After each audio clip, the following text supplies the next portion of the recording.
I composed in Hindi. I write normally in Hindi.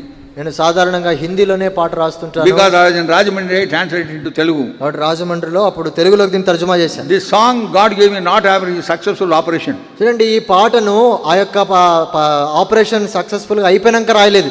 During the time when he was suffering, ఆయన బాధపడుతున్నప్పుడే, in a helpless condition I was, నిస్సహాయ స్థితిలో ఉన్నప్పుడే God brought this verse 34:1 verse 1. 34వ కీర్తన మొదటి వచనం నా దృష్టికి I will వచ్చాయి. bless the Lord at all times, and his praise shall continually be in my mouth. నేను ఎల్లప్పుడూ యెహోవాను సన్నుతించెదను, నిత్యము ఆయన కీర్తి నా నోట నుండి. By his bedside I composed that song. కాబట్టి ఆ అబ్బాయి పడక ప్రక్కన ఈ పాటను రచించాను. The last verse is my testimony. చివరి వచనము నా సాక్ష్యం.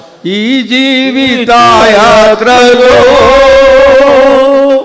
ఏమి సంభవించినా, ఈ జీవిత యాత్రలో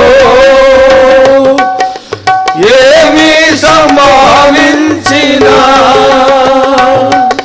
మహిమానికే ఓ ప్రభు,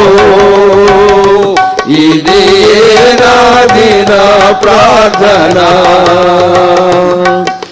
మహిమానికే ఓ ప్రభు, ఇది నాదిన ప్రార్థన. ప్రభువా నిన్ను నే కొనియాడేదా.